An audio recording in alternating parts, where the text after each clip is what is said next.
সূরা আল ফাতিহা ৫ নম্বর আয়াত তাফসিরে আহসানুল বায়ান ইয়াকা না'বুদু ওয়া ইয়াকা নাস্তাঈন আমরা কেবল তোমারই ইবাদত করি এবং তোমারই কাছে সাহায্য চাই। ইবাদতের অর্থ হল কারো সন্তুষ্টি লাভের জন্য অত্যধিক কাকুতি মিনতি এবং পূর্ণ নম্রতা প্রকাশ করা। আর ইবনে কাসির রাদিয়াল্লাহু তাআলা আনহুর এর উক্তি অনুযায়ী শরীয়তে পূর্ণ ভালোবাসা, বিনয় এবং ভয়ভীতির সমষ্টির নাম হল ইবাদত। অর্থাৎ যে সত্তার সাথে ভালোবাসা থাকবে তার অতিপ্রাকৃত মহাক্ষমতার কাছে অসামর্থ্য ও অক্ষমতার প্রকাশও হবে এবং প্রাকৃত ও অতিপ্রাকৃত শক্তি দ্বারা তার পাকড়াও ও শাস্তির ভয়ও থাকবে। এই আয়াতে সরল বাক্য হল নাবুদুকা ওয়া নাস্তাঈনু, আমরা তোমার ইবাদত করি এবং তোমার কাছে সাহায্য চাই। কিন্তু মহান আল্লাহ এখানে মাফুলকা ফেলের আগে এনে ইয়াকা নাবুদু ওয়া ইয়াকা নাস্তাঈন বলেছেন, আর এর উদ্দেশ্য বিশেষত্ব সৃষ্টি করা। যেহেতু আরবি ব্যাকরণে যে পদ সাধারণত পরে ব্যবহার হয় তা পূর্বে প্রয়োগ করা হলে বিশেষত্বের অর্থ দিয়ে থাকে। সুতরাং এর অর্থ হবে আমরা কেবল তোমারই ইবাদত করি এবং কেবল তোমারই কাছে সাহায্য চাই।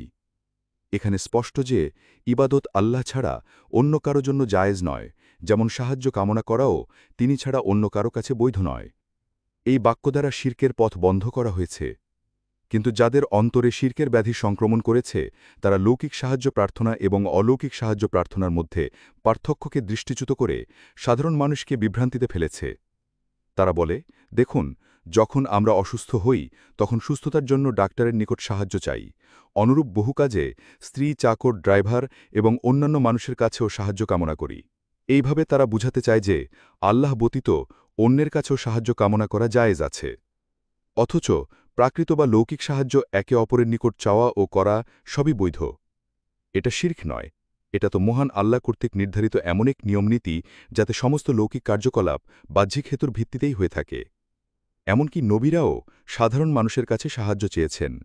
ঈসা আলাইহিস সালাম বলেছিলেন, মান আনসারি ইলাল্লাহি, অর্থাৎ কারা আছে যারা আল্লাহর পথে আমাকে সাহায্য করবে।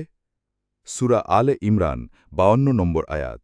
আর আল্লাহ তাআলা মুমিনদেরকে বলেন, ওয়াতাআওয়ানু আলাল বিররি ওয়াত্তাতুয়া, অর্থাৎ তোমরা নেকি এবং আল্লাহ ভীতির কাজে একে অন্যের সাহায্য করো। সূরা মাইদা ২ নম্বর আয়াত। বুঝা গেল যে এরকম সাহায্য চাওয়া ও করা নিষেধ নয় এবং শিরকও নয়, বরং তা বাঞ্ছনীয় ও প্রশংসনীয় কাজ। পারিভাষিক শিরকের সাথে এর কি সম্পর্ক? শিরক তো এই যে এমন মানুষের কাছে সাহায্য কামনা করা যে বাহ্যিক হেতুর ভিত্তিতে কোনো সাহায্য করতে পারবে না, যেমন কোনো মৃত ব্যক্তিকে সাহায্যের জন্য ডাকাডাকি করা, তাকে বিপদ থেকে মুক্তিদাতা এবং প্রয়োজন পূরণকারী মনে করা, তাকে ভালো মন্দের মালিক ভাবা এবং বিশ্বাস করা যে সে দূর এবং নিকট থেকে সকলের ফরিয়াদ শোনার ক্ষমতা রাখে। এর নাম হল অলৌকিক পন্থায় সাহায্য চাওয়া এবং তাকে আল্লাহর গুণে গুণান্বিত করা। আর এরই নাম হল সেই শিরক যা দুর্ভাগ্যক্রমে অলি আউলিয়াদের মহব্বতের নামে মুসলিম দেশগুলোতে ব্যাপকভাবে প্রচলিত রয়েছে। আউদান আল্লাহু মিনহু। তাওহিদ ৩ প্রকারের। এখানে মহান আল্লাহ আমাদেরকে তার তাওহিদের প্রতি ইঙ্গিত করেছেন, তাই তাওহিদের গুরুত্বপূর্ণ ৩টি প্রকারের কথা উল্লেখ করে দেওয়া সঙ্গত মনে হয়। এই প্রকারগুলো হল তাওহিদুর রুবুবিয়া, প্রতিপালকত্বের একত্ববাদ; তাওহিদুল উলুহিয়া, উপাস্যত্বের একত্ববাদ; তাওহিদুল আসমা ওয়া সিফাত, নাম ও গুণাবলীর একত্ববাদ। ১. তাওহিদুর রুবুবিয়া। এর অর্থ হল এই বিশ্বজাহানের স্রষ্টা, মালিক, রুজিদাতা, নিয়ন্তা ও পরিচালক একমাত্র আল্লাহ তাআলা। নাস্তিক ও জড়বাদীরা ব্যতীত সকল মানুষই এই তাওহিদকে স্বীকার করে, এমনকি মুশরিকরাও এটা বিশ্বাস করত এবং আজও করে। যেমন কুরআন কারিমে মুশরিকদের এই তাওহিদকে স্বীকার করার কথা উল্লেখ করা হয়েছে। আল্লাহ বলেছেন, তুমি জিজ্ঞেস করো, কে রুজি দান করে তোমাদেরকে আসমান থেকে ও জমিন থেকে, কিংবা কে তোমাদের কান ও চোখের মালিক? কে জীবিতকে মৃতের ভিতর থেকে বের করেন এবং কেই বা মৃতকে জীবিতর মধ্যে থেকে বের করেন? কে করেন কর্ম সম্পাদনের ব্যবস্থাপনা? তারা বলবে, আল্লাহ, অর্থাৎ সমস্ত কর্ম সম্পাদনকারী হলেন আল্লাহ। সূরা ইউনুস ৩১ নম্বর আয়াত।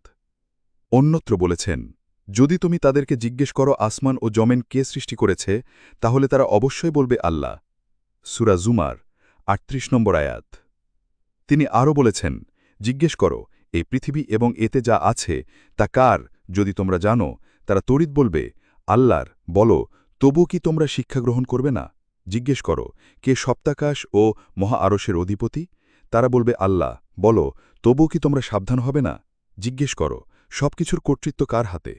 যিনি আশ্রয় দান করেন এবং যার উপর আশ্রয়দাতা নেই, যদি তোমরা জানো, তারা বলবে আল্লাহর। সূরা মুমিনুন ৮৪ থেকে ৮৯ নম্বর আয়াত। এছাড়াও আরও অনেক আয়াত আছে। ২ তাওহিদুল উলুহিয়া এর অর্থ হল সর্বপ্রকার ইবাদতের যোগ্য একমাত্র আল্লাহকে মনে করা। আর ইবাদত সেই সব কাজকে বলা হয় যা কোনো নির্দিষ্ট সত্তার সন্তুষ্টি লাভের আশায় অথবা তার অসন্তুষ্টির ভয় করা হয়। অন্য কথায় ইবাদত প্রত্যেক সেই গুপ্ত বা প্রকাশ্য কথা বা কাজের নাম যা আল্লাহ পছন্দ করেন এবং যাতে তিনি সন্তুষ্ট হন।